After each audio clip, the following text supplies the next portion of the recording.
네, 여러분 안녕하십니까? 궁금한 토크쇼 직설 임종훈입니다. 지난달 소비자 물가가 통계를 작성하기 시작한 이후 처음으로 마이너스를 기록을 하면서 지난달에서 디플레에 대한 걱정의 수위가 좀 더 높아졌습니다. 여기에다 수출도 10개월째 좋지 않습니다. 이렇다 보니까 홍남기 경제부총리도 공식적으로 올해 정부 성장률 목표치 2.4% 달성은 어렵다라는 얘기를 꺼내놨죠. 물론 정말 우리 경제가 디플레이션의 초입에 들어선 건지 우리만 저물가 상황이고 성장률이 하락하고 있는 건지는 조금 더 여러 가지 지표들을 그리고 다른 나라와 좀 비교해 볼 필요는 분명히 있습니다.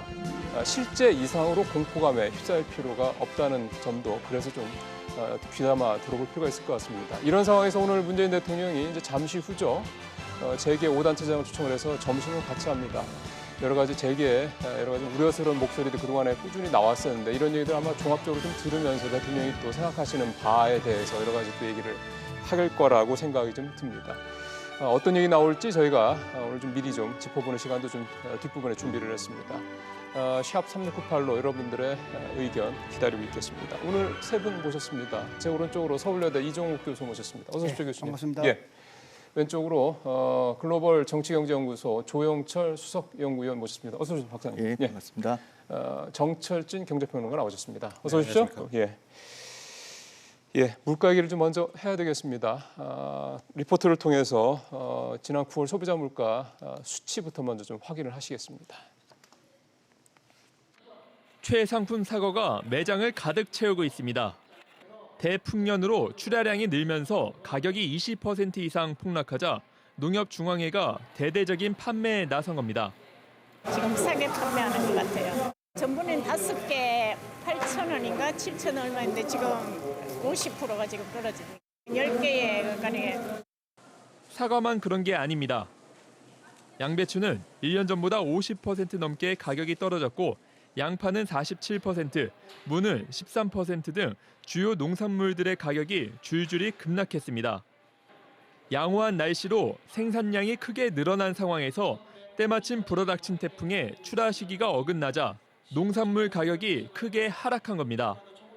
결국 지난달 소비자 물가는 1년 전보다 0.4% 하락해 1965년 통계 작성 이래 사상 처음으로 마이너스를 기록하게 됐습니다. 여기에 고3 무상교육 실시, 건강보험 적용 범위 확대 등 복지 정책까지 더해지며 물가 상승 압력이 크게 줄었다는 게 정부 설명입니다. 물가 하락 속에 경기 침체가 같이 나타나는 디플레이션 우려가 제기되지만 정부는 부인하고 있습니다.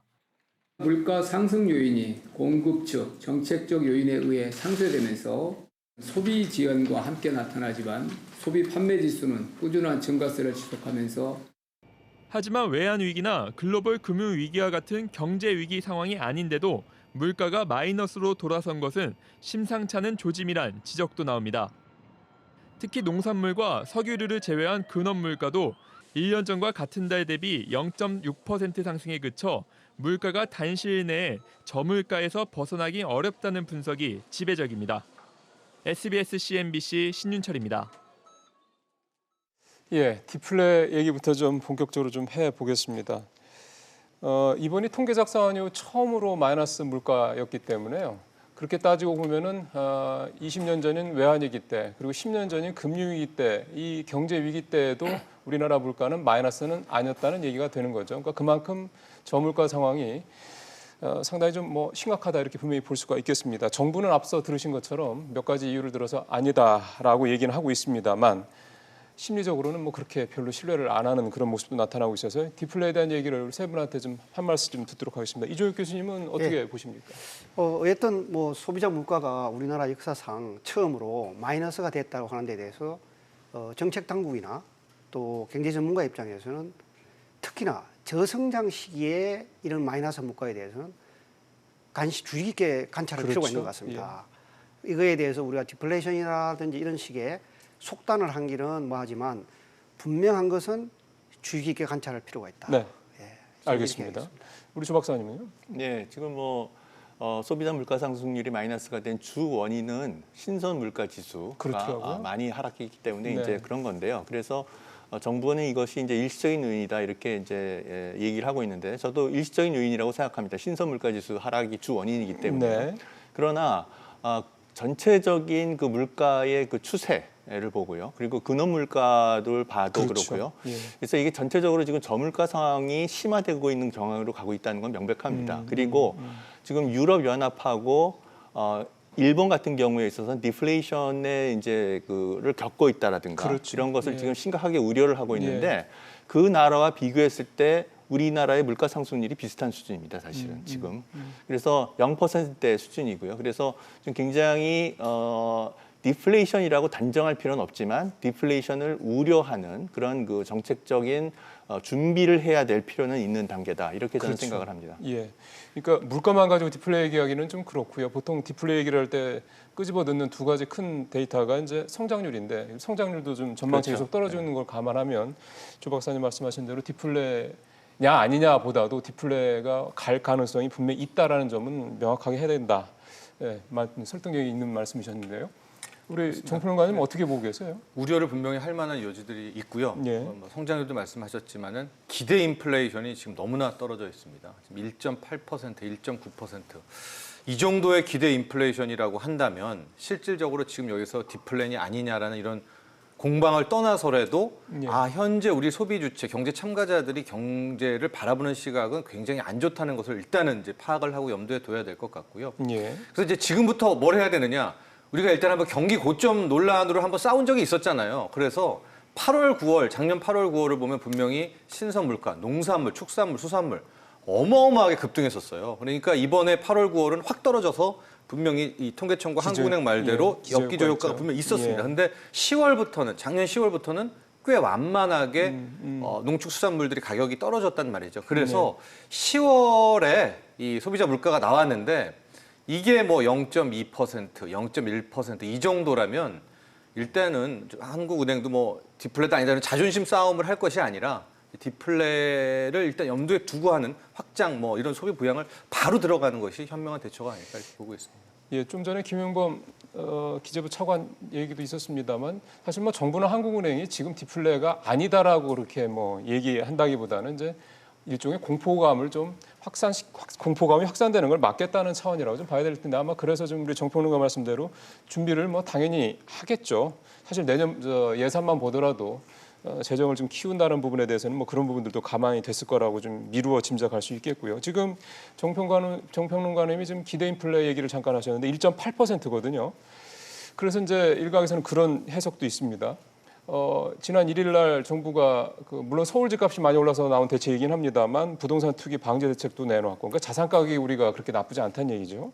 기대 인플레도 물가는 뭐 마이너스인데 기대 인플레는 한 2% 가까이 되니까 한국은행 목표치에 근접하고 있으니까 뭐 그러면 뭐 그렇게까지 물가에 대해서 저물가에 대해서 뭐 걱정할 필요는 없는 게 아니냐. 또 하나는 이럼에도 불구하고 왜 체감 물가는 이렇게 별로 낮아진 것 같지 안 느껴지는 거냐 이런 부분들에 대한 해석도 있거든요. 그래서 그 얘기 하나만 좀 더 여쭤봤으면 좋겠습니다. 이 교수님은 체감 물가하고 예. 이 소위 말하는 우리가 보는 소비자 물가하고 이 괴리는 참 고질적으로 계속됩니다. 그렇죠. 우리가 이제 과거에는 소비자 물가를 발표를 하면 사회자가 말하신 대로 체감 물가가 다르기 때문에 사람들이 이 체감 물가를 어떻게 표현해야 될까 이에 대해서 이제 네. 고민을 했는데 이제 통계청이 이제 생활 물가 지수라고 하는 거를 만들어서 네. 실제로 이제 체감 물가를 발표를 해요.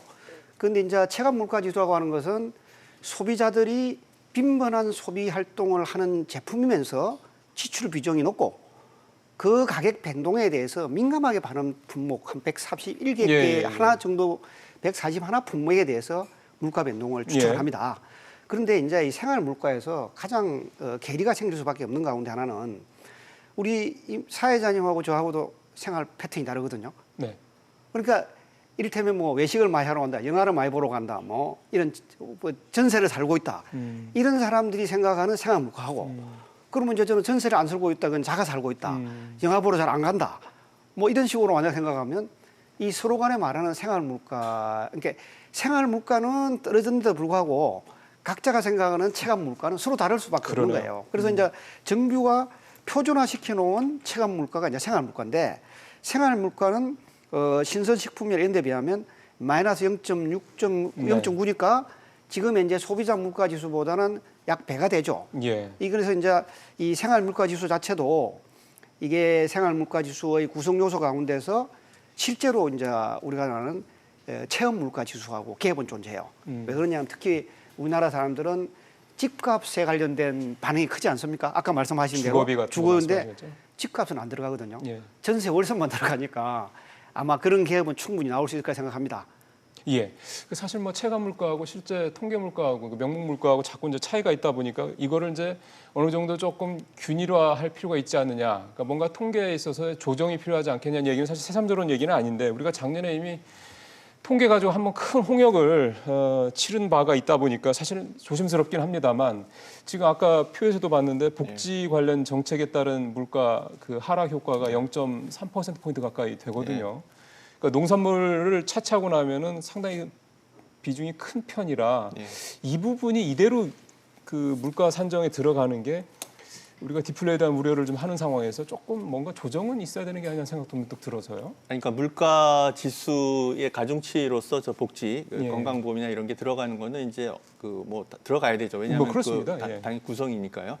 그러니까 뭐 건강보험료 문재인 케어 뭐 이런 거에서 실제로 지금 외래 진료비, 그 가계액 이런 것들이 하락하고 있고요. 그렇죠. 그리고 학원비도 많이 좀 하락했습니다. 그러니까 물가 지수에서 가중치가 높은 게 전세, 월세, 그다음에 에너지 가격, 그다음에 이제 복지 관련된 저런 건강보험 저런 거예요. 외래 진료비, 그 예. 학원비, 에너지 가격 이런 건데 지금 예를 들어서 전세, 월세 같은 경우에 있어서 지금 수도권에서는 지금 상승하고 있지만 전국적으로 지방에서는 사실 지금 하락하고 있습니다. 전세나 월세 가격이 하락하고 있습니다. 주택 가격도 지금 하락하고 그렇죠. 있고요. 예. 그런데 이게 보통 2년으로 계약을 하잖아요. 그렇죠. 최근에 하락하고 있지만은 사실은 최근에 계약을 한 사람들은 전세가가 하락하고 있다는 거를 이제 몸으로 느끼고 있지만 그렇지 않은 분들은 뭐 네. 1년 전에 계약한 분들은 뭐 그런 걸 전혀 못 느끼고 있는 거죠. 그러니까 체감 물가라고 하는 것은 한국은행이 국민들한테 이렇게 물어보는 겁니다. 요새 물가가 어떨 것 같습니까? 이렇게 물어봤을 때 대답하는 거기 때문에 그 대답은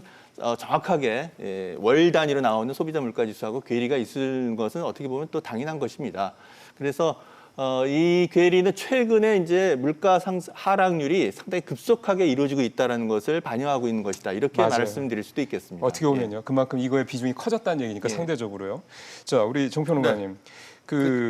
이주열 총재는 이제 이렇게 디플레에 대한 우려가 나오면서 하는 얘기가 한두 번은 더 마이너스를 낼 수 있을 것이다. 이게 8월 달에 한 얘기입니다. 네. 근데 이제 하반기로 가서 그러니까 하반기가 이제 이미 들어갔죠, 참. 연말쯤 가서는 이제 플러스로 돌아서 0%대를 기록할 것을 예상한다. 이렇게 얘기를 했거든요. 네. 근데 지금 돌아가는 상황을 봐서는 우리뿐만 아니라 다른 나라 상황까지도 고려하면은 글쎄 0%대로 올라선다는 한국은행 총재의 말이 왠지 조금 그렇게 신뢰감이 느껴지질 않아서 말이죠. 올라갈까요, 정말? 그래서 신뢰다 아니다를 떠나서 저는 그러니까 지금 논리라면 당연히 10월, 11월, 12월에는 계속해서. 적어도 0.4% 이상은 소비자 물가 상승률이 나와줘야 되는 거거든요. 기저효과를 이제 감안하더라도. 풀리니까, 예. 기저효과가 풀리게 되니까 하고 아마 한국은행도 그런 입장이기 때문에 저것은 뭐 한국은행이 맞다 틀리다를 떠나서 그랬는데 그런 결과가 안 나왔다 그러면? 하고 오히려 0.1%대 내지는 또 0%에서 움직였다라고 한다면 이제는 그러니까 심리가 분명히 중요하기는 하지만 네.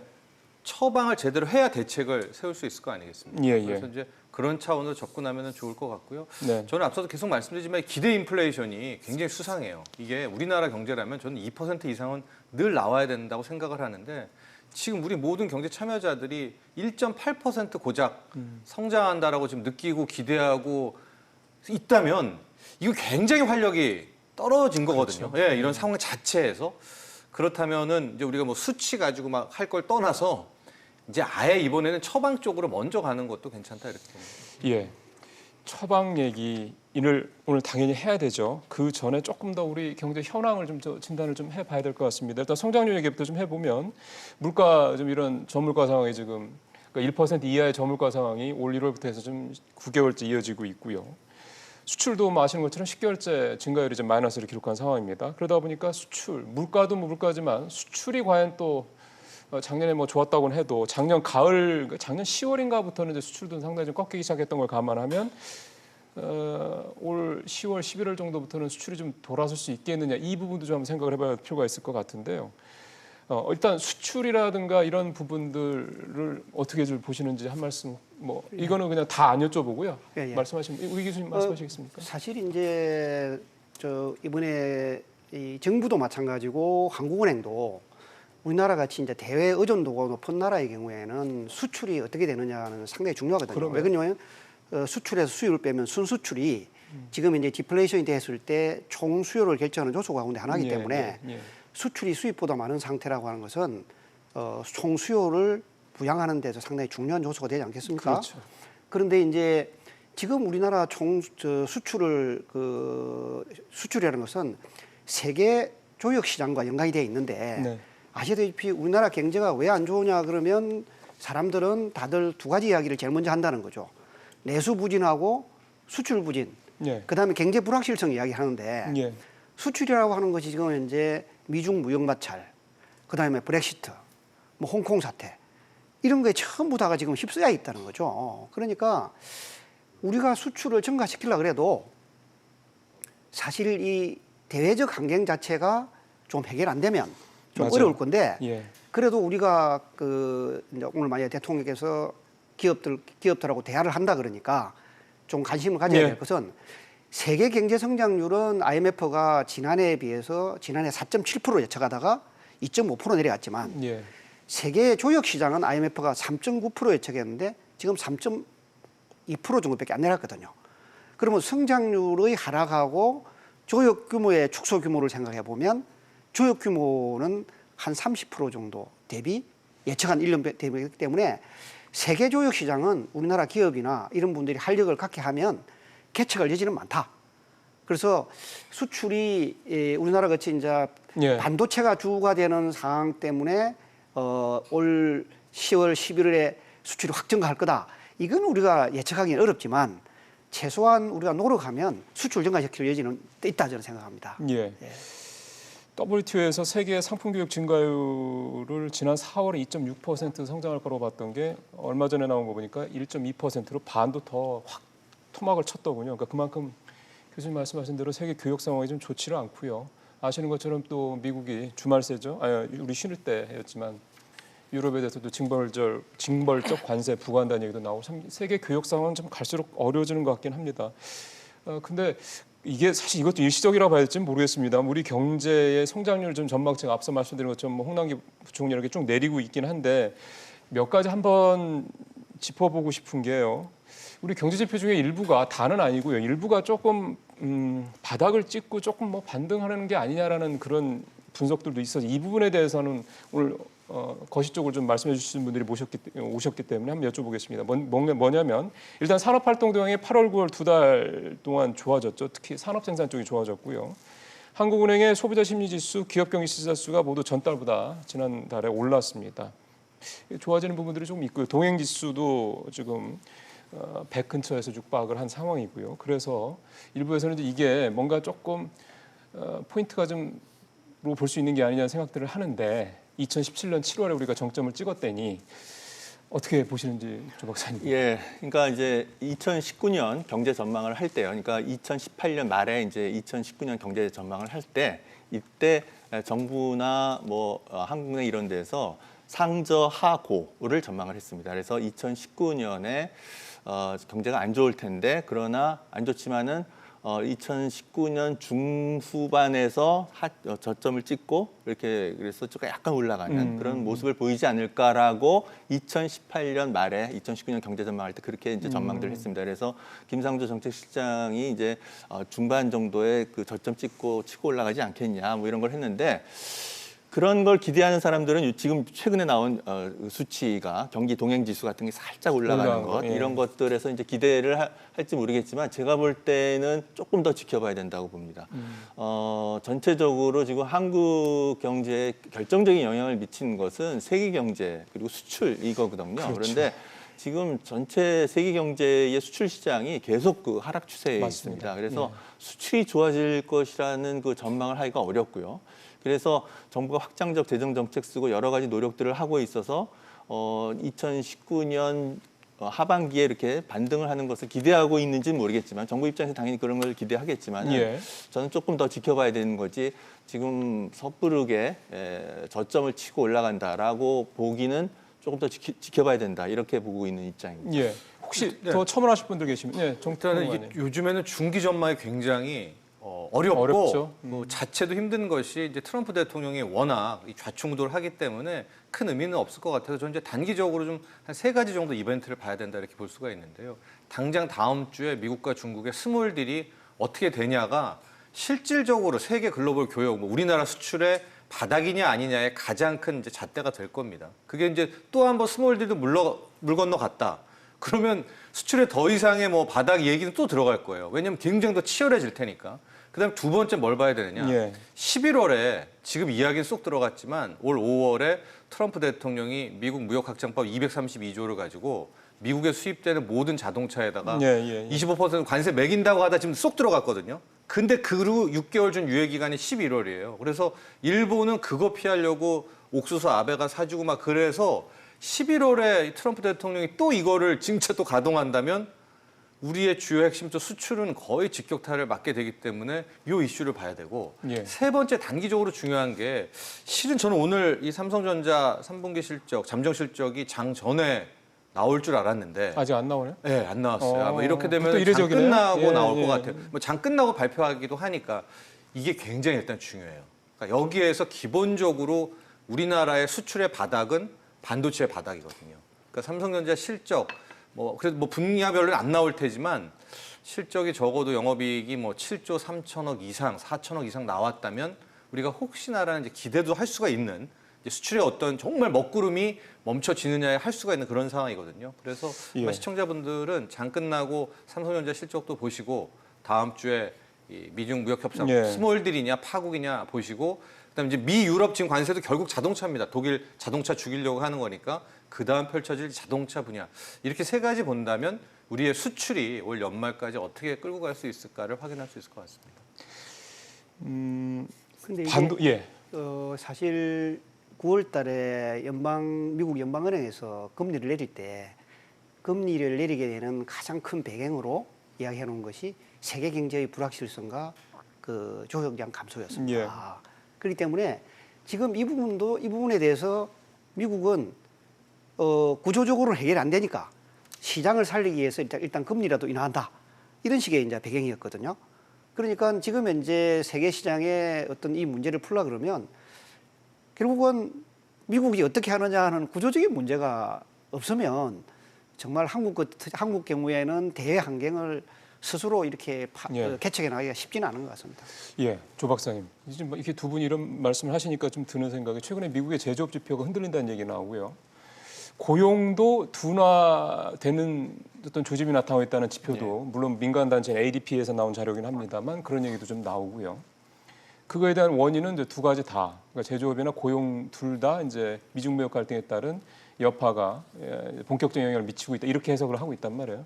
그러면은 트럼프 대통령이나 미국 행정부도 바보들이 아닌데 자기네들이 이제 어떤 글로벌 이니셔티브를 쥐기 위해서 펼치는 보호무역 정책에 따른 그 후유증이 자기네 경제한테도 역으로 오는 거가 보이기 시작한다 그러면 이 정책을 과연 뭐 계속해서 가져갈 수 있을 것이냐 이런 궁금증이 좀 생겨서요. 저는 이제 트럼프 대통령이 사실은 약간 좀 퍼퓰리스트적인 그런 성격이 있습니다. 그러니까 미국의 자동차 산업 같은 그런 주력 산업을 보호하기 위해서 이제 미중 분쟁 같은 것을 강화시켰고 관세를 때렸는데 사실은 그것이 일시적인 뭐 미국 자동차의 그 수입을 이제 막아서요. 그래서 뭐 자동차 약간 생산 증가시키는 효과가 있을 수도 있습니다. 그러나 미국 무역협회라든가 상공회의소 이런 데서는 이미 1년 전, 2년 전서부터 이런 식으로 계속 가면은 미국 경제에 부정적 영향을 미친다라고 다 얘기들을 하고 있었던 것이에요. 그러니까 자유무역주의가 축소되고 이러면 결국 교육 축소하면 미국 경제도 부정적인 영향을 받을 수밖에 없는 거죠. 이게 일단 예상됐던 거고요. 그나마 미국이 최근에 경제가 좋았던 것은 트럼프 대통령이 아주 강력한 감세 정책을 썼던 거고요. 감세 정책과 함께 SOC 투자라든가 이런 재정 지출을 또 늘리는 정책을 썼어요. 그래서 미국이 지금 뭐 고용상이 뭐 2017년, 18년에 좋았다고 하는데 미국의 재정 적자 수준이 무려 GDP 6% 수준입니다. 이건 어마어마한 그 재정 적자를 감수하고 있었던 거예요. 근데 시장에서 과연 저렇게 감세 정책해서 재정 적자를 6% 수준의 재정 적자를 계속 유지할 수 있겠느냐라는 거에 대해서 상당히 시장에서 의문을 갖고 있었던 것이고요.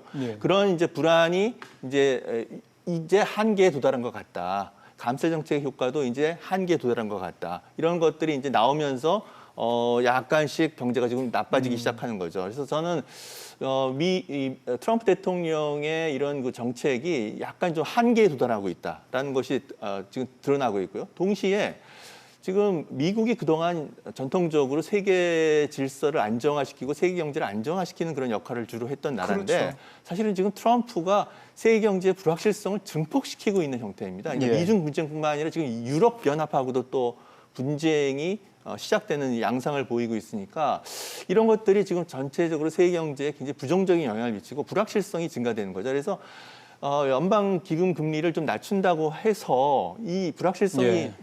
미국에서 계속 증가하고 있으니까 세계 경제에 이 좋은 신호를 지금 못 주고 있는 그런 상황이다. 그래서 저는 세계 시장이 지금 계속 그 위축되는 국면으로 갈 가능성이 높고요. 그래서 지금 뭐 정부가 확장 재정 정책 쓰고 뭐 그러지만 쉽게 세계 수출 시장이 좋아질 것 같지 않다. 그래서 좀 더 내수를 확대하는 그런 노력을 좀 더 해야 된다. 이렇게 보고 차제. 있습니다. 예.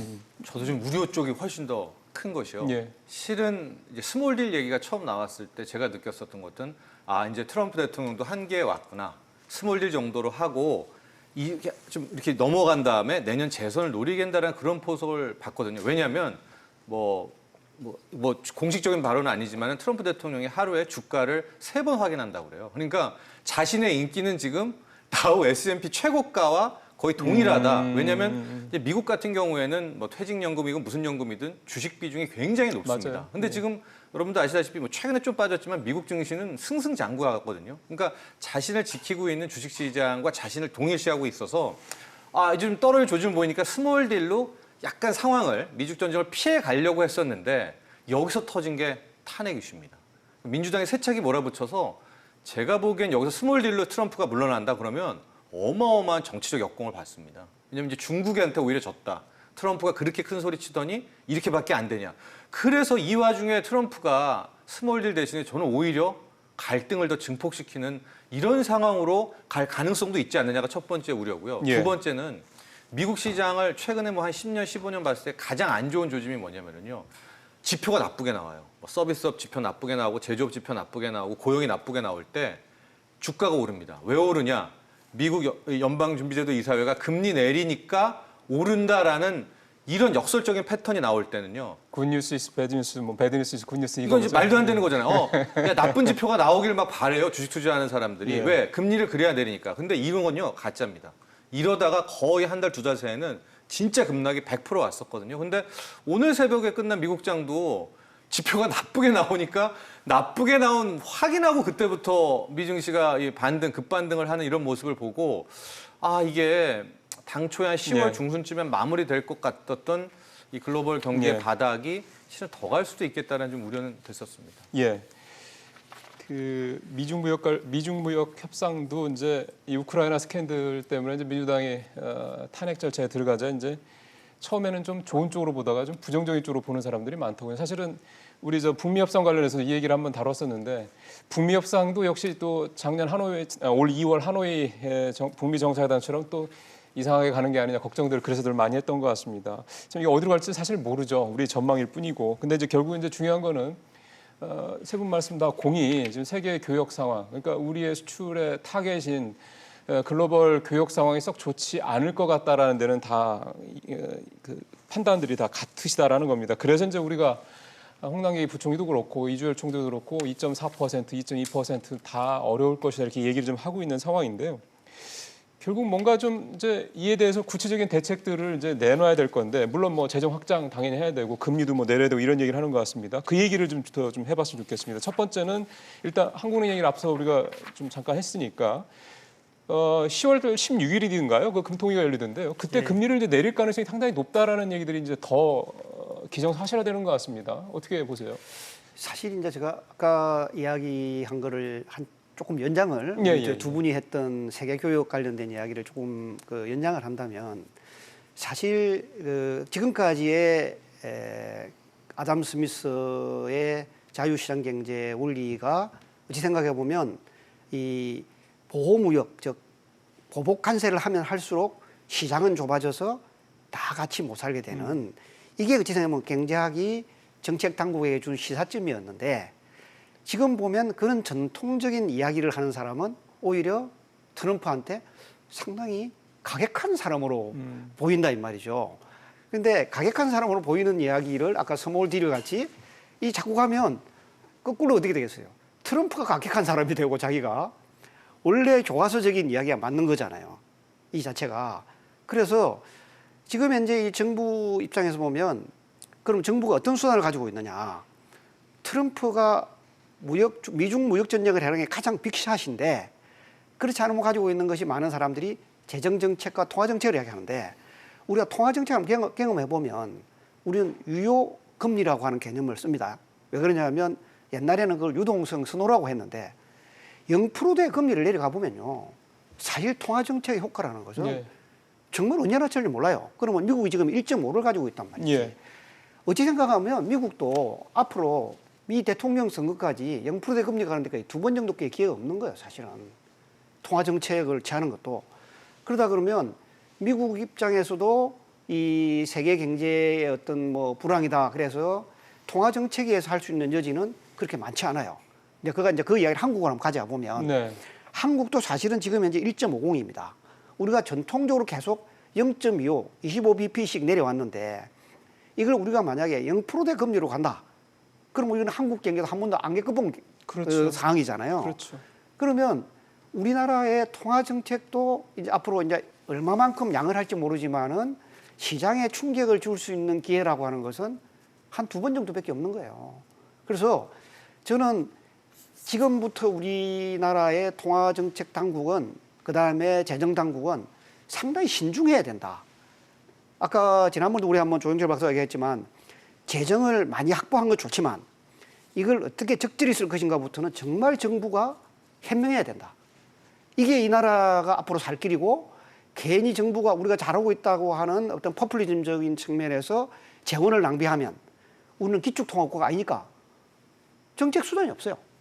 그런 부분에 대해서 나는 정말 예. 정책 당국이 정말 지금부터 현명해져야 된다. 예. 예. 이 교수님께서 저는 금리 얘기를 여쭤봤는데 금리 얘기에다 재정 얘기까지 다 하셔가지고요. 아예 뭐 말씀 이렇게 하신 김에 두 분한테도 마찬가지로 여쭤보겠습니다. 지금 상황에서 이제 결국 정부가 꺼내들 수 있는 수단들이 뭐가 있을 것이냐에 대한 부분에서 이제 생각하시는 바대로 우리 조 박사님. 네, 지금 뭐 객관적인 그 경제 상황을 보면은 박근혜 정부 때 초이노믹스라고 해가지고 금리를 계속 하락시켰죠. 그래서 1.25%까지 내렸습니다. 근데 그때 경제 상황하고 지금 경제 상황을 비교해 보면 제가 볼 때 지금 경제 상황이 조금 더 나쁘다라고 생각이 됩니다. 그래서 지금 박근혜 정부 때 1.25%까지 내렸는데 그때 상황을 하면 당연히 지금 금리를 내려야 되는 상황이라고 보여집니다. 1.25% 이하로도요. 예. 1%까지도 이제는 정말 생각을 해야 될 그런 단계에 왔다고 생각을 합니다. 그러나 지금 이종욱 교수님이 굉장히 중요한 지적을 하셨는데요. 내리고 난 다음에도 계속 나쁘면 어쩔 것이냐.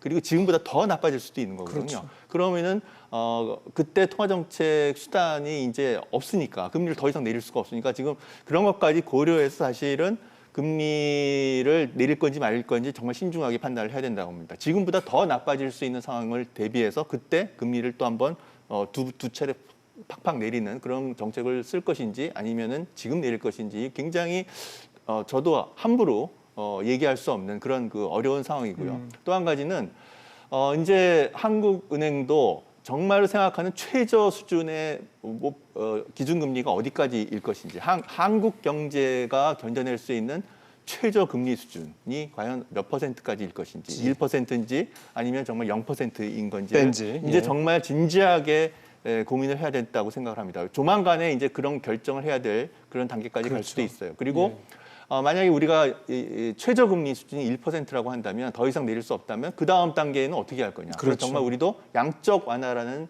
그런 정책 수단을 펴야 될 것인지 이런 것들에 대해서 이제 정말 이미 고민하고 있을 거라고 생각을 합니다. 그럼요. 예. 그래서 진짜 이제 이런 고민들을 해야 되는 굉장히 이제 상당히 한국 경제가 그동안 겪어보지 않았던 그런 그 상태로 가고 있기 때문에 통화 정책도 정말 어려운 상황인데, 근데 사실은 통화 정책이 0.25, 0.5% 금리 인하로서는 현재의 불확실성에서 투자를 촉진시키는 효과는 사실은 기대하지 어려워요. 그건 한국은행도 알고 있고 사실은 시장의 투자자들도 사실은 알고 있습니다. 그러니까 그래서 금리를 내려도 지금 투자가 증가할 가능성은 거의 없죠. 지금 뭐 금리를 내리면 부동산에는 영향을 미칠 거다 이렇게 얘기하는데 부동산 글쎄요. 가격 상승한다고 해서 지금 좋아지는 건 아니거든요. 그러니까 사실 통화 정책이 굉장히 어려운 상황이고 굉장히 참 겪어보지 않은 그런 새로운 국면으로 들어가고 있다라고 생각을 합니다. 예.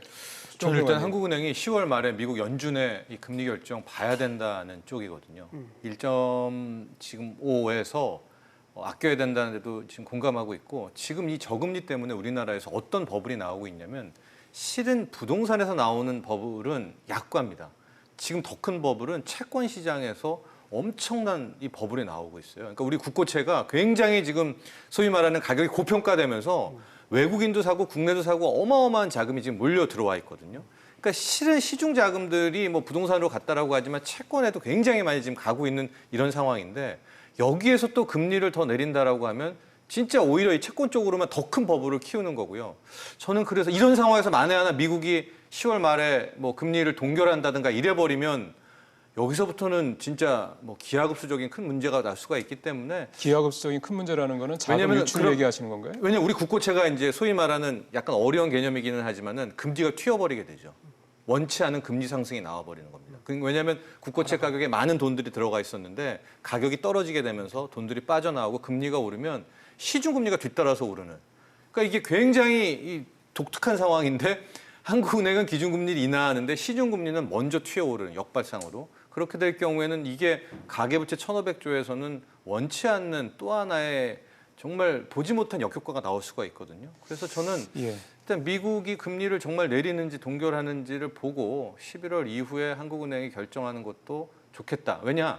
이미 1.5에서 1.25 내려봤자 통화정책은 그닥 별 의미가 없기 때문에 한국은행이 이번만큼은 좀 더 이 중립적인 자세로 좀 지켜봤으면 좋겠다는 바람을 가져보고 있고요. 예. 재정정책 우리가 그동안 너무 많이 이야기를 했지만 이번만큼은 단기 몰핀을 좀 쓰자 하고 이 단기 몰핀에 대한 내용들은 이미 우리나라 공무원들이 예. 잘 알고 있을 테니까 한번 맡겨서 워낙 지금 절체절명의 시대니까 그런 것들에 대한 제안을 좀 하고 싶습니다. 예.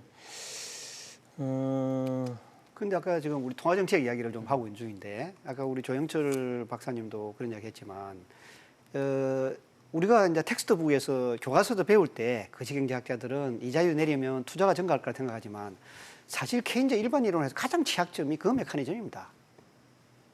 그런데 케인즈도 투자라고 하는 부분은 어떻게 이루어지느냐 이자라고 하는 것은 하나의 비용 개념이고 그 사람들에게는 롱텀 익스펙테이션 장기 기대하는 것이 훨씬 더 중요한 요이다라고 네. 이렇게 이제 생각을 하는 거거든요.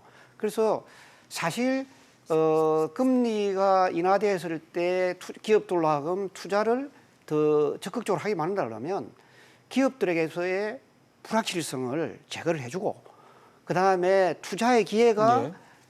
생길 수 있는 기저 이를테면 교육과 R&D와 이런 거를 중장기적으로 개선을 해주고 예. 이렇게 해야 되는 건데 우리는 지금 뭐 한국 같은 이런 시장에서 금리 내리면 뭐 채권 시장이 움직이고 이렇게 하는 것은 단기적으로 움직이겠죠. 그렇지만 장기적 관점에서 보면 우리가 어떤 지식이 정책에 도움이 되고 어떤 지식은 우리가 더 고려를 해봐야 되는가를 이제 정책 당국도 정말 현명해져야 될 필요가 있는 것 같아요. 예. 이거에 대해서. 기업들의 불확실성 말씀을 하셔서요.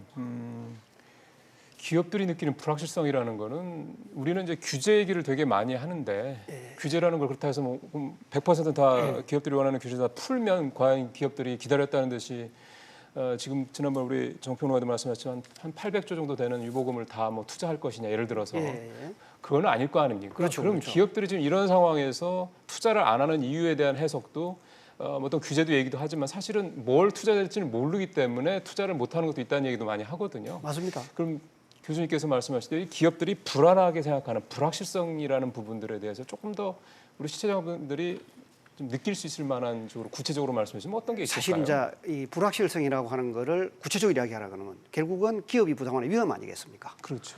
근데 그 기업이 보통 우리가 몰락하는 그렇지 않으면 부도나는 기업들의 원인을 보면 대부분이 투자 실패 때문에 일어납니다. 투자 실패. 왜냐하면 투자 네. 실패가 생기면 이익 흐름은 하지 않는데 원금과 이자를 갚아야 되는 거예요. 네. 그러면 현금 흐름이 좋을 때는 그 별 문제가 없어요. 그럼 현금 흐름이 좋지 않으면 감당이 안 되는 거죠. 네. 그래서 사실은 지금 우리나라도 중견 내지 중소기업도 투자에 대해서 생각하는 패러다임이 바뀌었어요. 저도 한 2013년, 2014년 이렇게 한 2, 3년 동안 여름 방학 때 가서 이렇게 인터뷰를 해보면 매출 증가한다고 미래에 매출이 증가할 거라고 투자한다? 이제는 그거 안 한다 이거야. 이제는 은행들도 똑똑해가지고 내가 투자하면 저 기업이 얼마나 이익의 흐름이 생길 것인가를 보고 예. 돈 빌려주지 이익이 안 생기는 순간에 투자한 자금 회수한다는 거예요. 그러니까 이제는 경제의 패러다임이 바뀐 거예요. 일단 내가 저걸 해서 이익이 날 것인가 말 것이냐. 그러면 대기업도 또 마찬가지거든요. 그러면 이게 투자 기회가 왔을 때 그 투자 기회가 정말 우리 기업에게 이익을 다 줄 것이냐 않을 것이냐. 이런 거로 이제 바뀐 거예요. 그럼 이익이라는 게 뭡니까? 내가 매출을 하고 나서 매출해서 비용을 빼는 거거든요. 그럼 기업들 입장에서 야, 이거 한국은 지금 이제 고비용의 그 기업 경영이잖아요. 지난번 우리 한번 여기 와서 잠재 성장할 때도 보면 예. 대부분이 생산 요소가 경제 성장에 기여하는 나라라 이거야. 그러면 기업들이 야, 한국은 고비용 구조다 이렇게 하면 이 문제에 대해서 정책 당국이 좀 진지하게 비용의 발생 주체자들하고 대화를 할 필요가 있다고 생각해요. 이제 그런 문제를 하는 것이 이 우리 대통령과 정책 당국의 중요한 대화가 아닐까 저는 그렇게 생각하거든요. 예. 그 말씀을 해주셔서 사실 이제 제가 이제 그거를 이제 이 교수님한테 질문을 드린 이유도 오늘 이제 잠시 후 저 12시쯤이겠죠. 이제 오찬이니까 대통령이 이제 재계 5단체장들이랑 만나서 얘기를 하는데요. 여기 이제 멤버 중에 한 사람이 이제 지난 18일 날 우리 경제는 잊혀진 것 같다, 버려진 자식이다라고 이렇게 강하게 정부를 비판했다. 이제 박용만 상임회장도 포함이 돼 있기 때문입니다. 조 박사님 보시기에 박용만 회장이 느낀 이 위기감 이건 뭐라고 이해를 하셨어요? 뭐 전 너무 당연하다고 생각합니다. 그러니까 지금 경제와 관련해서 지금 국회에 쌓여 있는 경제 관련 그 법안들이 하나도 지금 통과되고 있지 않잖아요. 그러니까 뭐 경제단체에서 건의를 하고 그래서 뭐 법안들이 의원 발의 법안도 있고 뭐 정부 발의 법안도 있는데 통과가 안 되니까 지금 얼마나 답답하겠습니까? 그러니까 지금 그 경제가 안 좋고 뭐 이렇게 뭐 정치인들이 얘기를 하지만 사실은 정치인들이 지금 전혀 도와주고 있지 않은 거죠. 그렇죠. 이 교착 상태. 지금 우리가 뭔가 개혁을 하고 하려면은 이 교착 상태를 돌파해야 되는데 국회는 계속 여와 야가 싸우고 있고 법안은 통과시켜주지 않고 그러니까 개혁 그 안을 내세워서 뭐 해봐야 그냥 국회에 지금 쌓여만 있는 거죠. 그러니까 얼마나 답답하면 저런 말씀을 하시겠습니까? 예. 그렇죠. 지금 뭐 몇 달째 조국 정국에 좀 근데 저런 게 있으니까요. 저런 것도 이제 우리에게는 이제 발표 안 되는데 그 뭐 보시면 제가 옛날에 그 퇴임한 임원에게 독일의 수상이 좀 만나자 그래서 갔더니 당신 오라 그러더라는 거야. 그래 보좌가 당신 혼자 오라. 혼자 오라. 예. 그래 갔더니 이제 저 독일 수상이 보좌관 앉혀놔 놓고 이렇게 물어보대. 한국 사람은 반도체 일이 잘하는데 당신이 볼 때 독일이 반도체 산업 육성하려면 뭘 하면 되겠느냐. 한번 이렇게 구체적으로 내한테 좀 이야기를 해달라. 이렇게 우리 독일 정책을 하고 있는 사람은 지금 다 앉아가 있다. 오늘 그렇지 않아도 내가 이거 지금 준비를 하고 물어보는데 솔직하게 물어봐야 되는 거예요. 아까 우리 지금 조 박사님 얘기했지만 지금 현재 우리는 고비용 구조라 그러잖아요. 그럼 기업들이 고비용 구조라 그러면 정말 진실된 이야기를 듣고 그 문제를 풀어주려고 해야 되는 것이지 그런 것이 빠지고 뭐 오늘 많이 오셨으니까 5분씩만 이야기하세요. 3분씩만 이야기하십시오. 3분 동안에 무슨 이야기를 합니까? 처음부터 누가 가서 대통령 절대 걸려가지고 대통령께 이거 좀 해주십시오 하는 사람 누가 있습니까? 이야기를 하다 보면 분위기를 보고 그 이야기를 꺼내야 될 건데 그래서 오래간만에 이런 대화 속에서도 정말 기업들이 느끼고 있는 가장 중요한 이야기를 정말 본심을 가지고 하게끔 해줘야 된다.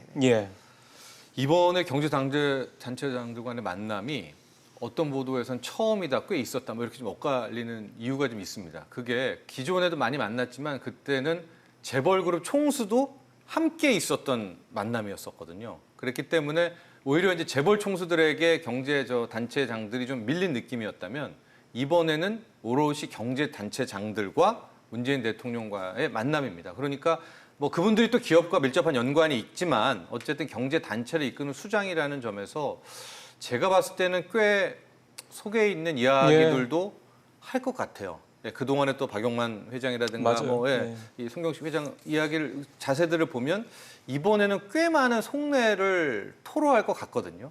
그래서 그 토로를 하고 나서 그 다음에 이제 문재인 대통령이 이것들을 어떻게 화합해서 나아갈 건가가 중요할 것 같고요. 제가 오늘 만나면은 그냥 만나서 뭐 수출 어떻게 돼요, 뭐 일본 경제 보복 어떻게 돼요, 만에 하나 그렇게 수박 겉핥기로 끝난다라고 한다면 꽤 답답해지죠. 예. 네, 그렇습니다. 근데 재계 5단체장들이 대통령을 만나서 이제 지금 말씀하신 여러 가지 본인들이 느끼는 어떤 위기 의식의 실체들, 뭐 불확실성 문제들, 그다음에 지금 정치권의 어떤 이런 교착 상태에 따른 뭐 좀 주요 민생 법안들, 경제와 관련된 법안들이 통과가 안 되고 이런 점들에 대한 이제 하소연도 하고 대책을 세워달라고 얘기를 하겠습니다만 결국 또 이제 역으로 대통령도 아마 몇 가지 또 이제 요구 사항을 얘기를 하겠죠. 예. 지금 뭐 고비용 말씀도 잠깐 하셨습니다. 사실은 기업의 고비용 문제에 있어서의 근원적인 부분은 사실은 일부인 것 같습니다. 대기업과 소위 말하는 이제 대기업 노조들에서 생기는 문제들이죠. 왜냐하면 대기업과 좀 중소기업 간의 임금 격차가 2배가 넘거든요. 이런 상황에서 고비용이라는 거를 적용시킬 수 있는 데는 결국 대기업에 한정되는 것 같고요. 오히려 중소기업들 같은 경우는 뭐 전속거래제 문제라든가 이런 어떤 상생 문제, 그다음에 불공정한 어떤 거래 관행 문제 이런 문제들에 대해서 좀 그런 것들이 결국 노동산에서 우리가 좀 미국의 절반 수준도 안 되게 떨어뜨린 이유라는 해석들을 하니까요. 결국 그렇다면은 뭔가 좀 서로 간에 주고받는 뭔가가 좀 이번에 좀 더 솔직하게 돼야 되지 않을까 싶습니다. 저는 이번에 좀 생산적인 예. 그 합의를 좀 봤으면 좋겠어요. 그러니까요. 그러니까 경제단체장이라는 게 지금 우리나라 경제를 사실상 이끌고 있는 분들 아니겠습니까? 예. 그런 분들이 그 몇 가지 지금 반드시 국회에서 지금 통과돼야 될 그 법률들, 법안, 그러니까요. 지금 쌓여 있지 않습니까? 그러니까요. A 법안, B 법안, C 법안은 지금 시급하게 통과돼야 된다라고 저 경제단체장들께서 이렇게 합의를 봐주시고 대통령도 그것이 타당하다고 생각한다면 그런 것들을 좀 합의를 본다면은 적어도 국회에서 이거를 반대하려면은 명분이 있어야 되겠죠. 그렇죠. 지금 뭐 여와 야가 뭐 정치적인 그런 교착 상태 때문에 지금 계속 그 통과를 안 시켜주고 국회에 쌓여 있는데 경제단체장이 이번 기회에 대통령과 대화를 나눠서 이 법안 3개는 도대체 통과 안 될 이유가 없다. 이거는 여와 야 간에 무슨 정치적 쟁점도 아니고 이것은 지금 시급하게 필요한 것이고 경제계가 기업들이 필요로 하는 것이다라는 것을 합의를 좀 봐서 이걸 이번에 좀 발표를 좀 했으면 좋겠어요. 회의를 끝나고 나서 이건 정말 경제계가 요구하는 법안이 이건데 지금 국회에서 6개월 동안 지금 잠자고 있다. 이런 것들은 좀 통과시켜줬으면 좋겠다. 오히려. 이런 것들, 이런 현실적인 좀 합의를 좀 했으면 좋겠습니다. 그래서 좀 이렇게 추상적인 얘기 뭐 이런 거 하지 말고 정말 대통령과 경제단체가 합의한 이것들은 최소한 국회에서 좀 그러니까요. 통과시켜 달라. 이런 좀 합의를 좀 했으면 좋겠습니다. 예. 사실 그렇게 우리 경제가 어렵다라고 얘기하는, 그러니까 심지어 이제 자유한국당 같은 경우도 민부론이라는 걸 통해서 이제 경제 정책 이렇게 가야 된다라고 얘기까지 할 정도 아니겠습니까? 그만큼 이제 경제 어려움에 대한 걱정은 여야가 진보냐 보수냐 이런 진영 논리도 사실 상관이 없는 분야이기 때문에 만약 그런 식으로 기업에서 원하는 뭐 어떤 부분들에 대해서 뭐 대통령이 수용을 하고 그래서 이런 걸 하자로 한다면 정치권에서도 물론 좀 조국 정국이 아직도 한창이긴 합니다만 할 말이 없겠죠. 그 적절한 아이디어신 것 같습니다. 우리 정평론가님은 어떤 접근 방식이 좀 필요하다고 보세요? 그러니까 저는 이제 오늘 만남 속에서 이 진짜 메시지가 좀 나왔으면 좋겠습니다. 이번만큼은 굉장히 좀 흔들리고 있는 경제의 하나의 변곡점이 되는 그런 상황이기 때문에 메시지를 하면 무엇이냐? 현재 뭐 정부는 기업과 경제에 대해서 바라보는 시각이 이렇고 이번에 이 4단체장들은 이러이러한 요구를 했다라는 것들이 좀 구체적으로 좀 나왔었으면 좋겠어요. 왜냐하면 특히 이 이제 일본 경제보복 관련해 가지고 뭐 부품이라든가 이런 뭐 장비 소재 국산화해서 대기업이 중소기업을 떠안는 이런 진짜 책임과 의무가 있습니다. 이제 그런 것들을 해라. 반면에 지금 뭐 대기업들하고 경제 4단체장이 요구하는 노동시장 유연성에 대해서는 정부도 이러이러한 자세를 가질 것이다. 뭔가 이게 좀 오고 가는 것들이 나와야 될 것 같고요. 그렇지 않고 뭐 조금 있다가 오후에 이제 나왔는데 뭐 수출 자신 있다라든가 또 뻔한 얘기만 한다 이렇게 이거죠. 나와 버린다면 글쎄요 또 한 번의 중요한 또 변곡 타이밍을 놓치는 뭐 그런 결론이 나온다 이렇게 봅니다. 예, 지금 뭐 이렇게 경제가 안 좋을 때일수록 정부의 역할이 중요하다는 얘기들을 사실 많은 사람들이 하는데 어떻게 보면은 자꾸 이제 등을 정부는 이제 뒤에서 이렇게 보는 식이고 마치 이제 재계와 노동계가 뭔가 이렇게 만들어내야 되는 것처럼 등을 떠밀리는 게 아니냐 그런 얘기도 있는데요. 지금 말씀하신 고용 안정성 부분 같은 경우도 고용 안정성을 좀 확대를 하려면 결국은 사회 안전망이 좀 뒷받침이 돼서 근로자들이 구조조정으로 인해서 실직이 되더라도 걱정을 좀 덜 해야 되는 거 아니겠습니까? 뭔가 지금 그렇죠. 정부 역할들이 그런 거겠죠. 예, 예. 그래서 아무래도 이런 상황에서는 물론 삼자가 다 공히 협심을 해야 되는 건 맞는 얘기인데 정부 역할이 또 그만큼 또 중요하다는 얘기도 그럴 수밖에 없는 그런데 거고요. 사실은 이제 우리가 자꾸 이제 서로 간에 합의를 해야 된다고 하는데 그 합의의 형태가 어떤가에 대해서 그렇죠. 우리 좀 모두가 좀 이해를 좀 했으면 좋겠대요. 합의라는 것이 내 주장을 관철하는 것이 합의 개념보다 내가 요구하는 가운데 몇 %를 양보해야 서로가 이게 수용이 가능한가 이런 관점에서 보면은 그걸 갖다 우리가 보통 이제 협상에서 윈윈 전략이라고 하거든요.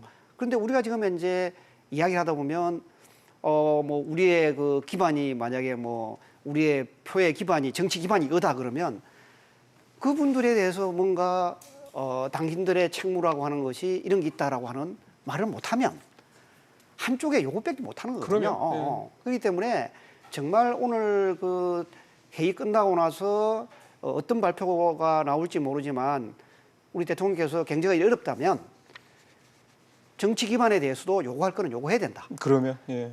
그리고 또 정말 우리 취임식 때 이야기한 대로 어려운 사람들 어루만진다 그러면 정말 협력사 가운데서 1차, 2차는 눈에 보이지만 3차, 4차 눈에 안 보이거든요. 그러면 그런 사람들을 만나서 사실 나는 경제단체장 만나고 나면 그런 사람 만나서 정말 노동조합이 뭘 해야 되고 대기업은 뭘 해야 되는 거를 좀 귀담아 들었으면 좋겠어요. 예. 그런 것이 사실은 우리가 소통하는 거고 그다음에 대통령께서 취임할 때 얘기했던 상생하는 거 아니겠습니까? 예. 그렇게 하지 않고 어떻게 상생을 하고 분열과 갈등을 갖다가 이렇게 아우러냈습니까? 예. 그래서 요즘에 예전에 독일 얘기를 많이 하더군요. 뭐 하르츠 개혁이라는 얘기도 많이 알려져 있고 2001년도에 이제 독일에서 있었던 그러니까 독일의 어떤 그런 어떤 노사 간의 협력의 가장 기본적인 틀은 그렇더군요. 기업은 고용을 유지를 시켜주고 노동계는 이를테면 임금을 좀 양보하고 뭐 이런 식으로 해서 이제 일단 그 위기 상황을 벗어나고 이게 이제 80년대 이후부터 계속해서 이제 반복적으로 나타났다는 그런 이제 보고서 같은 것도 좀 나오고 뭐 그러니까 결국은 우리한테 반면교사로 삼아야 되는 어떤 그런 케이스로 얘기를 하는 거겠죠. 지금처럼 우리가 노동생산성 같은 거 이런 것들이 좀 많이 떨어져 있는 상황에서 결국은 이걸 끌어올리기 위해서는 기존의 방식 가지고는 안 된다 이런 상황이기 때문에 지금 저희가 시간이 한 3분 정도 있어서요. 마지막으로 세 분한테 내가 생각하는 솔루션은 이거다. 나는 이렇게 갔으면 좋겠다. 이렇게 한 1분 정도씩만 이렇게 압축적으로 세 분 말씀 듣겠습니다. 우리 정평론가부터 이렇게 한번 가볼까요? 저는 10월, 11월, 12월 굉장히 좀 글쎄요 위기와 기회가 공존하는 그런 시기라고 보고 있거든요. 예. 연말에 뭐가 잘 풀리게 된다면 크나크게 바닥을 찍고 올라갈 수 있지만 여기서 뭐 대외 정세가 무너지기 시작한다면 한국 경제도 글쎄요 지금 바닥이냐 아니냐 논쟁이 무색하게 예. 무너질 수가 있기 때문에 저는 이런 시점에서는 정말 뭐 비상대책 선포 같은 것들을 한번 해서 이게 예. 나빠서 한다는 게 아니라 워낙 앞으로가 절차정명이 중요한 시기이기 때문에 네. 향 앞으로 6개월이라든가 1년간은 우리 뭐 굉장히 좀 압축해서 뛰자라는 그런 선언을 정부가 한번 내세워서 상징적으로라도. 이게 뭐 옛날 예. 캠페인이나 뭐 이렇게 욕하지 말고요. 저는 이런 게 굉장히 좀 오히려 옛날식 발상도 지금 굉장히 필요하다고 보거든요. 예. 이게 그런 타이밍이라고 좀 보고 있습니다. 예, 우리 주 박사님.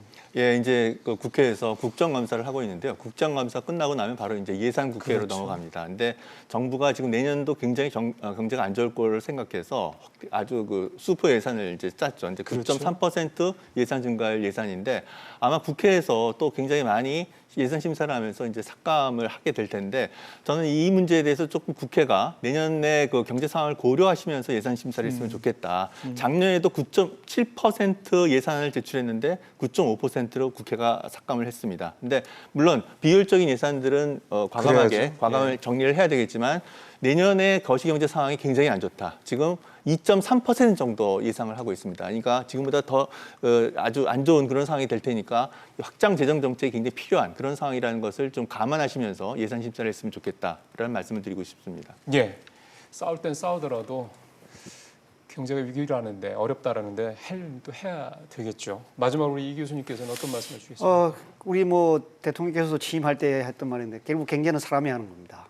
사람이 하면 사람이 일을 하는데 잘할 수 있는 방법은 갈등 관계가 아니라 협력 관계가 되어야 그렇죠. 되거든요. 예. 협력 관계가 되려고 그러면 서로가 서로를 이해를 해야 되는데 사실 아까 노조 이야기했지만 제가 독일 그 폭스바겐 노조를 갔더니 노조의 첫 마디가 우리 폭스바겐 잘 돼야 됩니다. 사실 우리나라 노동조합이 사실 일본에 비하면 노조 조직률 낮아요. 2분의 1도 안 돼요. 예. 정말 노동조합도 한번 이런 이야기 한번 해봤으면 좋겠어요. 우리 1960년대, 70년대 왜 우리가 이렇게 가난에서 벗어나느냐. 예. 잘 살아보세요. 그 기질이 나는 정말 그게 힘이 있었다 생각해요. 우리 한번 잘해보자. 뭔가 그런 것을 우리 대통령이 리더십으로 도출하고 예. 국회가 거대 예산을 가지고 그런 쪽으로 예. 한번 나가야 되지 않을까. 이게 맞는 제가 말씀입니다. 생각하는 겁니다. 예. 현대자동차 노사가 8년 만에 올해 처음으로 무분규 타결을 해가지고 이제 화제가 됐습니다. 그걸 가지고 이제 노동계도 뭔가 좀 이제 우리 경제 여러 가지 어려운 상황에 대해서 위기의식을 느끼고 있다라고 해석하는 그런 분명도 있습니다. 그러니까 지금은 이제 변화가 분명히 필요한 때라는 생각을 오늘 세 분 말씀을 들으니까 더욱더 좀 들게 됐습니다. 이종욱 교수님, 조영철 박사님, 정치적 평론가님과 오늘 얘기 나눠봤습니다. 말씀 잘 들었습니다. 예, 고맙습니다. 수고하셨습니다.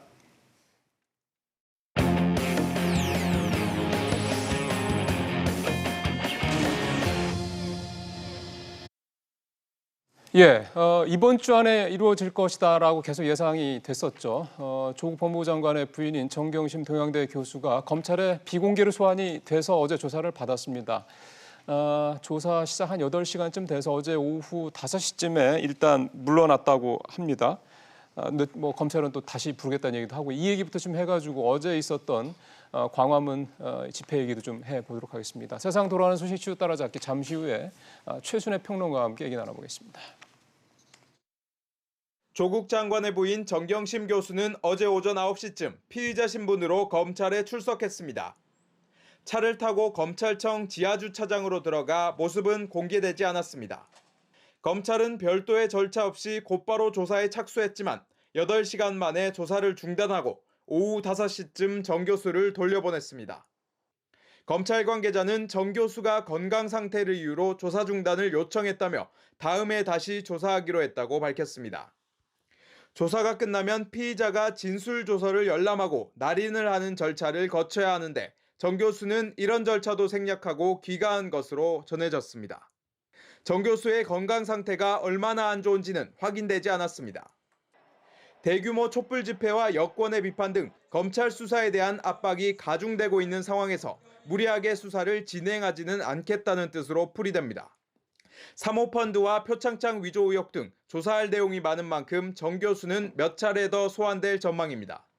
정 교수의 비공개 소환을 놓고 자유한국당은 조국 장관이 가족 비호를 위해 만든 제도 덕분에 정 교수가 황제 소환됐다고 비판했고 더불어민주당은 비공개 소환은 정 교수의 건강 상태를 고려한 적절한 조치라며 피의자 인권을 존중하는 수사로 가는 계기가 되길 바란다고 밝혔습니다.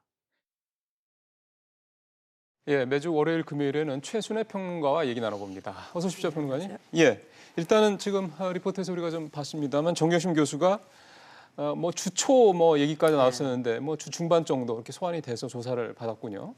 마침 쉬는 날 그것도 비공개로 예. 사실은 이제 공개 소환이 예정돼 있었었거든요. 근데 이제 비공개로 그 관계자들만 출입하는 그 지하 주차장을 통해서 이제 들어갔다는 거잖아요. 그리고 한 뭐 4시인가 어느 보도는 4시라고 그러고 어느 보도는 5시라고 그러고 건강상의 이유로 이제 중간에 예, 보통보다는 짧게 한 거죠. 지속을 못했다 뭐 이렇게 얘기를 좀 하고 있는데 뭐 이걸 갖고 사실은 이제 원래 공개였는데 왜 비공개로 했냐 너무 특혜냐 특별 아니냐 특별 배려한 거 아니냐라는 이제 좀 비판이 좀 있을 수 있는 대목이죠. 왜냐하면 사실 지난번에 국정농단 수사 때도 뭐 공인은 아니었지만 이제 워낙 국민적 관심 사안이 크니까 최순실 씨나 뭐 정유라도 다 포토라인에 섰었거든요. 그리고 심지어 뭐 전직 대통령들도 포토라인에 서서 일단 들어갔고 1층을 통해 가지고 사실 보통은 1층 통해서 출입증 받고 이렇게 들어가잖아요. 근데 사실은 정경심 교수는 공인은 아니다 하더라도 장관의 부인이고 이렇게 온 대한민국을 들끓게 하면 사실은 이제 포토라인에 서서 유감을 표명하는 게 물론 유죄 무죄의 논란은 있습니다. 그거를 인정하더라도 포토라인에 서서 사실은 어떤 유감의 표명을 하는 게 저는 예의다. 그리고 지금 이 과정을 거쳐가면서 사실 조 장관에 대한 해명이 사실은 이렇게 달라지는 것도 있고 사실 신뢰를 얻지 못하는 부분이 커지고 있잖아요. 그럼 정 교수가 이제 당사자니까 그 유감 표명을 하는 것이 국민에 대한 도리고 예의였다. 저는 그렇게 생각을 합니다. 뭐 건강 상태가 사실은 어떤지는 저는 모르겠어요. 그러나 건강 상태 이유로 그리고 과열된 취재 경쟁 때문에 불상사를 우려해서 했다고는 하는데 검찰의 이런 달라진 이런 조치가 사실은 이제 대통령께서 말씀하신 절제된 검찰권 그거에 대한 어떤 외압을 신경 쓴 거 아닌가라는 생각을 지울 수가 없죠. 예, 알겠습니다. 결국 이제 중요한 거는 이제 신병 처리 문제 아니겠습니까? 네. 뭐 지금 나오는 얘기는 뭐 구속감이다. 그러니까 구속감이라는 표현은 이제 달리 얘기하면 법원에서 이제 구속영장을 발부해줄 정도의 그런 사안이다라고 보는 얘기도 있고 또 하나는 기소는 하겠지만 불구속으로 할 거다. 뭐 이런 얘기도 좀 있고 그래가지고 신병 처리 문제는 좀 어떻게 얘기를 좀 해볼 수 있을까요? 그러니까 이제 앞서서 검찰이 비공개 소환한 것하고 연장돼가지고 지금 이제 정부 여당에서 계속 그렇게 외압하는 발언성들이 많잖아요. 특히 이제 유시민 작가 같은 경우는 뭐라고 해요? 영장이 기각되면 책임져라 이렇게 얘기하고 있고 뭐 민주당에서는 이게 과도한 수사 아니냐. 그 과도한 수사가 드러나면 책임져라. 이렇게 자꾸 뭘 책임지라고 얘기를 해요. 그 범죄 혐의를 받고 있는 의혹 있는 거를 검찰이 수사를 하고 있는 과정에 어떤 거를 책임져야 되는지 사실은 정작 책임져야 될 그 파트는 따로 있는데 자꾸 그렇게 외압성 내지는 수사 개입 얘기를 하니까 검찰에서도 지금 전과 다르게 얘기가 나오고 있잖아요. 이게 지금 영장 청구에 대한 부담감이 커지는 거죠. 그러니까 신중론이 나오는 거죠. 영장을 청구하려면 뭐 확실한 증거와 자료들을 갖고 준비를 하겠지만 혹여라도 있을 수 있는 이 기각 상태에 대해서 되게 이제 정치적 부담을 갖는 거고 그럴 때 이제 검찰은 이 수사에 대해서 상당히 이제 꺾이는 거 아니겠습니까? 이제 그런 부담 때문에 과연 이게 영장 청구를 할지 뭐 불구속 기소 상태에서 또 수사를 계속 할지 이거는 사실은 조금 두고 봐야 될 것 같습니다. 민주당이나 이제 진보 인사들이 책임지라 하는 거에 이면에는 무슨 어떤 의미가 깔려 있다고 봐야 되나요? 그러니까 지금 이게 흐름을 보면 이제 추석 전에는 지금 조 장관 문제가 좀 심각하게 수위가 좀 높다 이렇게 받아들여가지고 조 장관 가족 그 문제에 관련된 대한 의혹들의 수준이 검찰의 수사도 드라이브를 막 걸고 있으니까 그래서 정경심 교수가 구속이 되면 사실 정당에서 민주당에서는 선제적으로 거취 문제를 고민해야 되는 거 아니냐라는 이제 여론이 있었어요. 그 얘기 했었죠. 그리고 추석 지나서 이게 지금 만만치 않다. 이게 검찰이 이제 칼을 휘두르는 게 그러다 보니까 제 짐작에는 이거를 그냥 칼을 휘두르는 걸 막고 있으면 안 되겠다라고 생각을 한 것 같아요. 그러니까 대통령께서 27일 날 절제된 검찰권 행사에 대한 말씀을 하셨고 28일 날 그렇게 어쨌든지 간에 대규모 집회가 있었었고 그리고 월요일 날 또 한 번 강조를 하시죠. 검찰 개혁. 법무부 업무보고 때였죠. 이런 과정에 또 민주당에서 공개하는 정보가 뭐냐면 대통령께서 임명하기 전에 윤석열 총장이 이거 안 된다라는 이제 청와대에다가 이제 그 통화를 해서 민정수석한테 통화를 해서 안 된다라고 얘기를 했고 만약에 임명되면 본인을 사퇴를 하겠다라고 공개를 했잖아요. 근데 여기서 또 나오는 공개 중에 하나는 그 임명되고 나서 윤 총장이 다시 청와대에 전화해서 뭐 그냥 그만두겠다는 얘기는 없었던 것처럼 얘기한 거라는 거를 계속 흘려요. 그게 지금 확인이 된 겁니까? 청와대에서도 공식적으로 확인한 거는 아니잖아요. 청와대에서 나온 건 아니고 민주당 쪽에서 의원들이 흘리는 거죠. 그러니까 이 얘기는 검찰이 윤 총장이 인사권에 자꾸 개입한다. 그리고 이제 청와대 이거 자체가 적절치 않다. 그래서 이 수사 자체가 의도된 수사다. 어떤 데드라인을 정해놓고 목적을 정해놓고 하는 수사다. 이러니까 이게 지금 이 수사가 적절치 않으니까 자꾸 이제 외압성 발언을 하는 거라. 그러니까 이런 기류들 때문에 아마 이제 검찰 쪽에서는 구속영장 청구하는 거라든지 향후에 또 이제 조 장관 본인을 소환하는 문제까지도 이제 지금 가야 되는데 그 부분까지도 지금 이제 고민을 하는 거 아니냐. 그러니까 뭐 어떻게 될지는 모르겠습니다만 이제 그런 기류가 읽히는 거죠. 최 평론가님 보시기에는 민주당이 이렇게까지 사실은 평론가님 말씀대로라면 상당히 좀 어떻게 이것도 일종의 외압이잖아요, 그죠? 직접 집권 개입하는 여당에서 거죠.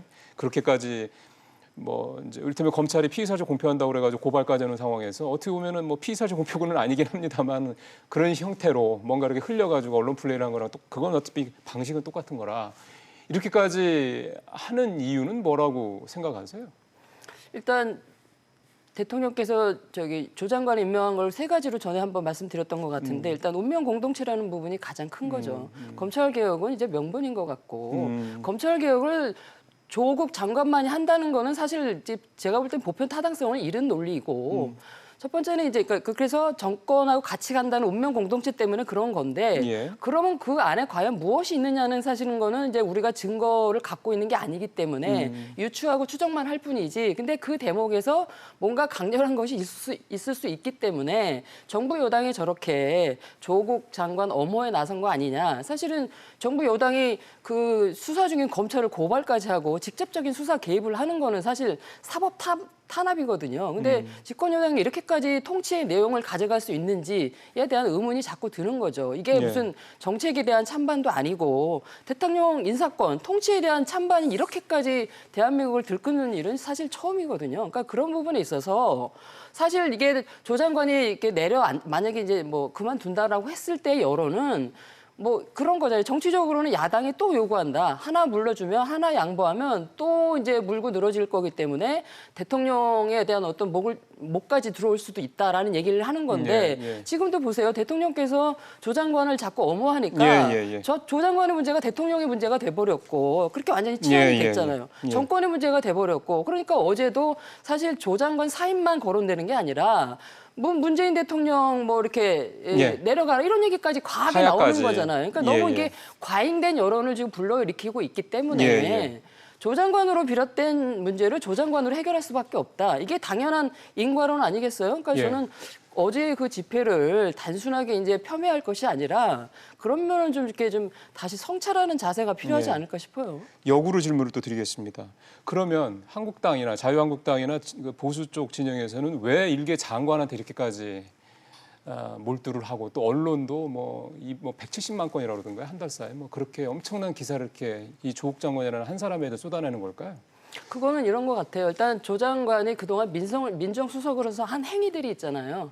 그리고 이제 그런 것들이 이제 쌓여가지고 이제 장관까지 오니까 그런 거에 대한 인사에 대한 부적절성, 그동안 인사를 하면서 사실 검증을 완벽하게 하지 않았던 어떤 이유가 있든 사실 장관으로 오면서 문제가 됐던 인사들이 꽤나 많잖아요. 그거에 대한 어떤 총체적인 게 터진 것 같고 두 번째는 이제 야당 입장에서는 기본적으로 이제 기울어진 운동장이었는데 마침 조 장관이 옴으로써 그거를 이제 일가에 터트리는 그리고 여태 거기에는 내재된 것이 예를 들면 경제 정책에 대한 문제 그다음에 어떤 뭐 긍정적인 평가를 받는 거긴 하지만 다수는 그 대북 관계를 주도하는 문제 모든 것들이 이제 특히 자유한국당 입장에서는 사실은 이제 맞지 않는 거에 대한 거를 조 장관을 타겟으로 해서 다 이제 뭐 말하자면 문제 제기를 하는 거라고 볼 수 있어요. 그러니까 조 장관 이면에는 사실은 그 뒤에 누적된 2년 반 동안의 문재인 정부의 정책 이것도 사실은 좀 일정 정도 있다고 보거든요. 근데 그게 왜 하필이면 조 장관이라는 거죠? 그러니까 왜 조 장관이라는 건 아까 말씀드린 대로 여당에서 운명 공동체를 이미 내세웠고 심지어 근데 그거는 사실은 그 이후 문제 아닙니까? 운명 공동체라고 얘기하는 거는 사실은 이번에 조 장관 사건이 만들어지고 나서 이제 뭐 언론이라든가 야권에서 굉장히 공격을 했기 때문에 그래서 나타나다고 봐야 되는 거 아닙니까? 원래부터 운명 공동체라고 그렇게 그거는 후행의 문제는 아닌 것 같아요. 왜냐하면 그래요? 민정수석을 그만두고 한 2주간 그 또 공백기가 있었고 사실 민정수석을 그만두기 전부터 내정설이 많이 돌았단 말이에요. 저는 그것이 충분하게 여론 수렴의 과정이고 그것이 그럼 왜 수석을 바로 그만두고 장관으로 갈 거냐에 대해서 그거에 대한 평가에 있어서는 충분히 그게 얘기가 됐던 거거든요. 그 포스트 문재인 그리고 문재인 정부의 운명 공동체 그리고 검찰 개혁을 조 장관밖에 할 수가 없다. 왜냐하면 민정수석으로 준비를 해왔기 때문에. 그러니까 그런 논거들을 보면 이것이 후행의 문제는 아니고 공격을 하기 위한 후행의 문제는 아니고 사전에 충분히 이 정권에서 반대하는 그룹들이나 여론이 그렇게 읽게끔 만든 부분이 저는 있었다라고 저는 판단을 해요. 그러니까 문재인 정부에 대한 비판이 일단은 핵심인데 그거에 대한 어떤 상징적인 존재가 조국 장관이 됐다. 그렇게 예. 이제 봐야 되겠군요. 그리고 알겠습니다. 그동안 문재인 정부의 네. 가장 이제 점수가 낮은 부분 중에 하나가 인사 문제였거든요. 첫 시작부터 네. 전 정권하고 변별력이 없는 것 중에 하나가 인사 문제였기 때문에 예. 그거에 대한 지금 총체적인 문제가 드러났다고 할 수 있는 거죠. 알겠습니다. 그리고 이제 진보의 아이콘이 예. 또 위성과 이중성의 아이콘이었네. 예, 이거는 그렇죠. 뭐 어떤 논거도 필요 않는 감성과 감정의 문제인 거 아니겠어요? 이건 예, 로직도 예. 필요 없는 거죠. 예. 국민들이 배신감을 느꼈다고 하는 이제 불공정 문제, 이 문제는 이제 좀 차치하겠습니다. 그동안 워낙 많이 했고요. 좀 시간이 한 이제 2분 정도, 이제 한 3분 정도 남았네요. 어제 집회 얘기를 좀 해야 될 것 같습니다.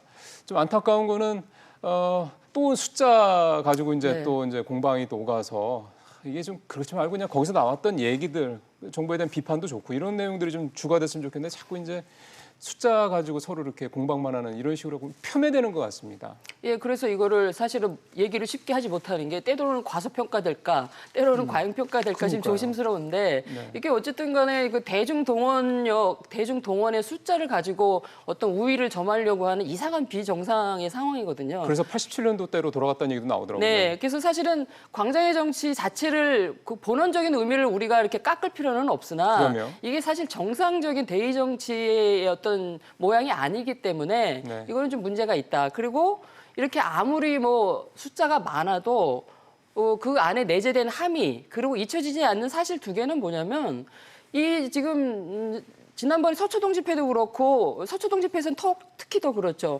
조 장관의 의혹이나 혐의들이 사라지는 건 아니에요. 저는 그거는 새스지라고 봅니다. 그러면, 네. 그리고 이제 또 하나는 지금 이제 어제도 그랬지만 이 분열의 정치와 이 거래의 정치가 대한민국의 통합을 저해한다는 사실도 사실 분명하거든요. 예. 그리고 지금 이제 보수 정권 같은 경우는 사실 이런 집회에 익숙하지 않은 이제 정치 문화를 갖고 있어요. 근데 이제 저렇게까지 정말 대단히의 이렇게 지지 세력을 이렇게 결집을 시켰다는 것 자체는 이 뭔가 이게 그동안의 어떤 정권에 대한 그런 것들이 좀 깔려 있는 부분. 그러니까 아무리 동원이라 하더라도 그냥 적나라하게 얘기해서 동원이라 하더라도 저렇게 모였을 때는 뭔가 주도하는 세력이 갖지 않는, 의도하지 않은 어떤 것들도 국민들한테 분명히 갖고 있는 게 있다라고 이제 읽혀질 수 있는 대목이죠. 예. 그래서 지속성이 중요할 것 같습니다. 무슨 말씀이냐면 말씀하신 대로 이제 이게 자발적인 거냐 동원이냐라는 문제, 그러니까 어떻게 보면 이제 저렇게 광장으로 국민들이 나선 거에 대한 순수성 문제인데요. 서초동이든 뭐 광화문이든 간에, 그러니까 진보든 보수든 간에 저게 예전에 탄핵 국면을 끄집어냈던 촛불 집회와 같은 그런 상황으로 이제 그런 순수성으로 이해가 되려면 결국은 이제 저게 지속적으로 얼마나 가를 수 있느냐 이 문제 아니겠습니까? 이를테면 검찰개혁 관련된 서초동 집회가 그게 목표라면 뭐 조국 장관 사수도 뭐 마찬가지지만 그게 이제 결국은 뭔가 결과물을 달성할 때까지 가야 되는 것처럼 이것도 이제 마찬가지로 이제 지속적으로 가야 되느냐, 갈 수 있는 이 부분일 것 같은데 어떻게 보세요? 특히 이제 한국당 같은 경우는 이제 저렇게 대규모 집회를 하면서 황교안 대표는 나름 성공을 했다고 하는데 말씀하신 대로 계속 이렇게 지속할 수 있겠느냐라는 네. 문제가 있어요. 첫 번째는 지금 국감 중이잖아요. 이제 국감 중인 데서 저렇게 장외 집회를 하기엔 사실 부담스러운 그럼요. 문제가 현실적으로 있고. 국민들이 또 곱게 보지 않죠. 예. 그래서 이제 야당의 사실은 이제 어떤 이제 본연의 장은 이제 국회 내이긴 한데 그런 어떤 명분상에 있어서 비판이나 지탄은 이제 금할 수가 없는데 근데 어쨌든 간에 검찰 개혁을 선제적으로 지난 월요일 날 이제 검찰이 또 응수를 했단 말이에요. 응답을 했다 그러면 서초동 집회도 그렇게 이제 거리의 정치를 통해서 검찰 개혁이 완수될 게 아니기 때문에 좀 자제할 필요가 있고 그다음에 이제 집권 여당에서도 이거를 어쨌든 수사 결과를 봐야 되는 부분이 그렇죠. 있잖아요. 그러니까 네. 역설적으로 우리가 이제 선제적으로 뭘 한다라고는 하지만 검찰 수사를 보고 냉정하게 판단을 해서 우리가 이제 어떤 결단을 내리자 이런 사실은 차분한 심정이 예. 필요해요. 그리고 서초동 집회를 통해서 어쨌든지 간에 조 장관 거취 문제는 일단 쑥 들어갔다고 내재적으로 판단을 한다잖아요. 그랬을 경우에 더더욱 이제 서초동 집회를 어제 맞불 집회를 또 이제 내일 한다. 이렇게 이제 이렇게 장군 멍군식으로 가져가는 거는 바람직스럽지 않다라고 봅니다. 어차피 알겠습니다. 지지자들을 결조시켜서 증거할 수 있는 게 뭐가 있겠어요. 네. 알겠습니다. 오늘 말씀 잘 들었습니다. 고맙습니다.